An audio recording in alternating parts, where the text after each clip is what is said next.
I am Corinne, also known as the Discerning Reader, and it has been a hot minute since I came here and did a video for you guys. I'm so sorry about that.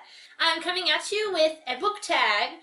This is the Nope book tag. This is the, there's our list of questions, and they're all going to be kind of salty, so prepare for some tea to be spilled here. So if you don't like the tea being spilled on your favorite books, maybe don't click on this video. Maybe go click on one of the other ones over there. You all know that I love Murphy Napier, another booktuber, so I'll link her channel down below where she did this tag. It looked like a little fun, so I want to do it too. So the first one is a nope ending, a book that made you go nope in denial, rage, or simply because the ending is crappy. I actually have a Goodreads shelf called WTF Endings. I will link it down below. I mark any book that is enjoyable until the very last bit where it just goes all downhill. One is Love in Translation. This was a contemporary set in Japan, and I kind of enjoyed it for the most part, except for the insta-lovey romance thing. And then the ending just went another one is The Iris Fan by Laura Jo Rowland. I enjoyed this entire series, except for this one book. Question 2. Nope protagonist. A main character you dislike who drives you crazy. This would be a tie of Jasmine from Above the Flames, I believe her name is, and Jessie from Tell Me Three Things. Both of these girls had very similar personalities, and I didn't like it. They're completely different authors. They're completely different kinds of books. Above the Flames is a paranormal fantasy, and Tell Me Three Things is a contemporary romance thing. Both of these books could have been 5 stars, except for Jasmine and Jessie were just so annoying little witch with a capital B faces. And literally I didn't enjoy the books as much as I expected to because the protagonists were terrible. Question 3, a Nope series. A series that turned out to be a huge pile of nope after you invested time and energy in it. So it is a tie between Sanoichiro, again I've already mentioned that, the entire series all the way up until The Iris Fan was amazing, and then The Iris Fan just went, and Beyond the 100 Kingdoms. This is a graphic novel trilogy, fantasy adventure middle grade kind of thing. The first one is really good, and then book 2 suffered from middle book syndrome, and book 3 couldn't overcome book 2's faults, nor could it make up for it, nor could it actually solve any of the plots that I actually wanted to be solved, and I just didn't like it very much at all. I was going to make a review of that second and third book, and then I had to return them to the library, never did, so whatever. Nope, plot twist. A plot twist you didn't see coming or didn't hate. So this is actually a good thing. It's a plot twist that you thought was really good, really well done. You didn't see it coming. I have to admit, the plot twist at the end of Ginny Moon, that was a really good plot twist. I didn't see that one coming. I don't want to say anything because it'll spoil it, but basically Ginny is our protagonist. She has Asperger's syndrome, and I can't remember if she calls herself Ginny Moon or if her actual name is Ginny Moon. I forget if that's her actual last name or not.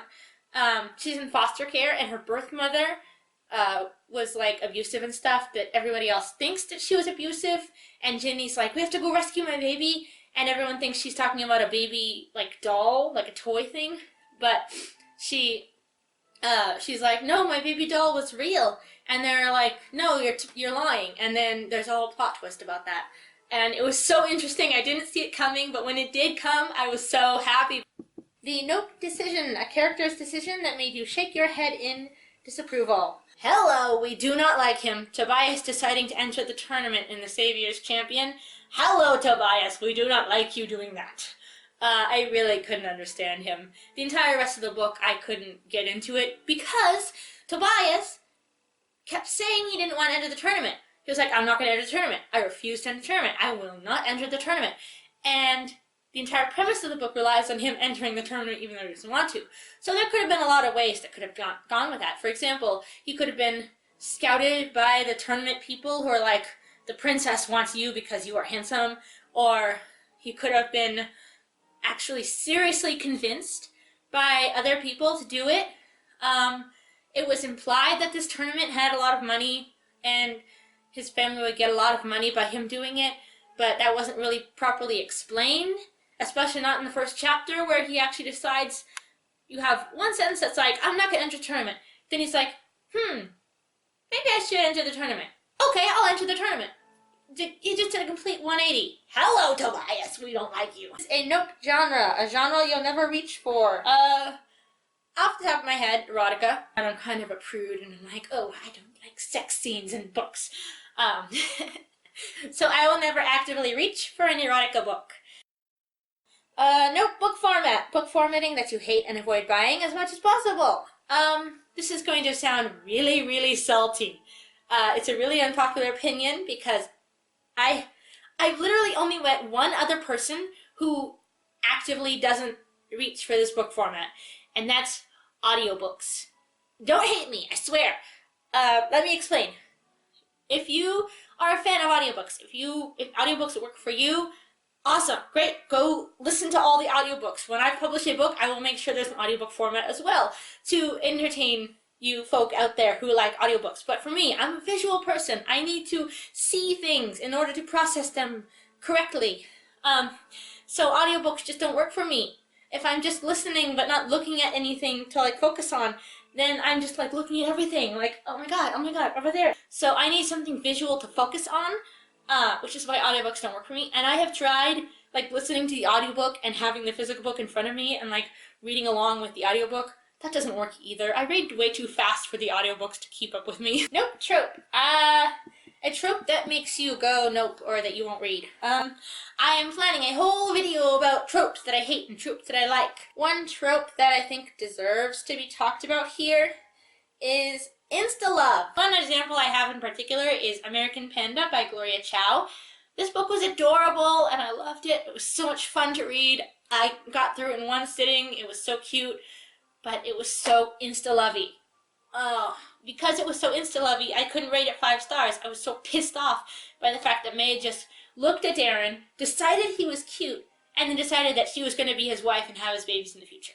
Like, there was no, like, in-between of, like, oh, let's go out for a date sometime. See if we're, like, I don't know. It just really irritated me. Notebook recommendation, a genre of book that is shoved constantly at you that you just don't want to read. A lot of indie authors are Christian, and so they write and suggest a lot of Christian-based fiction. I don't want to read that, really. To be honest with you, I'm an atheist, essentially, so me, like, these are just, like, not the kind of books that I enjoy. Nope, pet peeve. A cliche or writing pet peeve that always makes you roll your eyes. I wonder, darn me having Asperger's. This is too vague a question for me, because I can't tell if it's different from the trope question earlier. We're assuming it is. If it's not, go see my answer for the trope question earlier. But I'm assuming that it's more along the lines of specifically writing. Words repeating multiple times. It irritates me to no end. So for example, an author using dreamed 2 sentences in a row, like, he dreamed of her. He dreamed of the night they were... just say he dreamed of her and the night that they were together. Like, don't put them in separate sentences. Nope, love interest. Love interest that you didn't like. I'm just gonna put this cover up for you. Roar by Cora Carmack. I will link my full review down in the description below. In fact, for any books I mention in this video, if I have a review of them that I wrote on Goodreads or my blog or whatever, I will link them down below. There you go. Yeah, he was abusive and manipulative and a douche, and Aurora just fell in love with him because he's a douchebag who, like, grabbed her and stuff. And don't even get me started on her actual fiance. He also is a douchebag and abusive and grabs her against her will. Notebook. A book that shouldn't have existed and made you say nope. Spud Leaf's Heart. Just gonna leave that there for a minute. All you Warriors fans know what I'm talking about. For those who aren't into Warriors, Flame in the Mist by Renee Audier and Empress of All Seasons by Emiko Jean. Both of these should not have existed. They are awful, terrible books. Never, never, never, never. Go burn them in fire. Nope, villain. A well-written antagonist. I don't focus on the antagonist very much.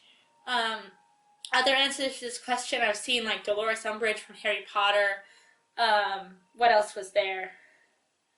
I don't even know. President Snow was a good one, actually. The Hunger Games trilogy, President Snow and President Coin. Like, the entire government was, like, the real villain, but, like, they were, like, the stand-in villains to, like, represent like something that Katniss could hate about the government.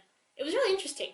Also, the collector from the Butterfly Garden, he gave me literal chills, and I wouldn't want to meet him in real life, and I think he's a really well-written antagonist. Nope, death. A death that still haunts you. Again, too vague. If it haunts me in a good way, then Shade's Children by Garth Nix. There was a death of a major character at the end of this book, or near the end of the book, actually. And it just felt right for where the story was. It felt kind of along the lines of, like, you know, we can't regain our old world without losing something important. In a bad way, as in you're saying, like, this character should have lived more, this character should not have died, it was just a cheap trick by the author. Two of them, both from the Warrior series. Let me see if I can get them out. There is a major death in The Darkest Hour. White Storm. White Storm didn't deserve to die. I feel like the Errands just killed him off to make it seem like more tragic and whatever. And then in The Last Hope, Omen of the Stars, Last Hope, the death of yeah.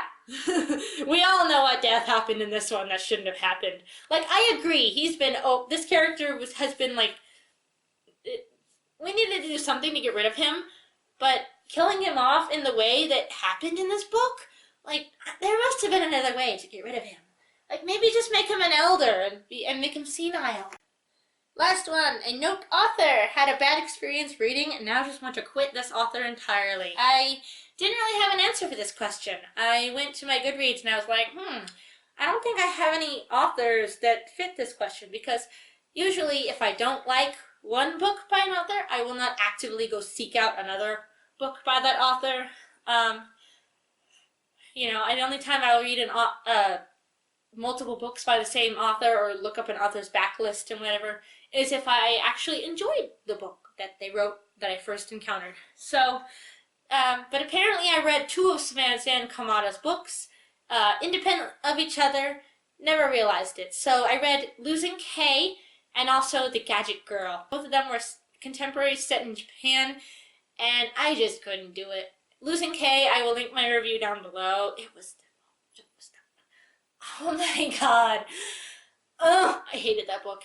Gadget Girl, it was boring AF. I read like 6 chapters of it, nothing was happening, and I was just like, nope.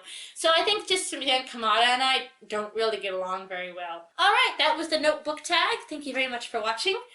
Please leave a comment down below of one question in this tag that you agree with me on, and one question that you do not agree with me on. If you are an audiobook listener, please leave a comment down below telling me why you enjoy audiobooks. I'm really curious to hear. Thank you very much for watching. If you enjoyed this video, please do like, comment, and share it, because that really helps me out. Thank you very much for being so patient with me, everybody. Please make it a good week, and I will see you again soon. Bye!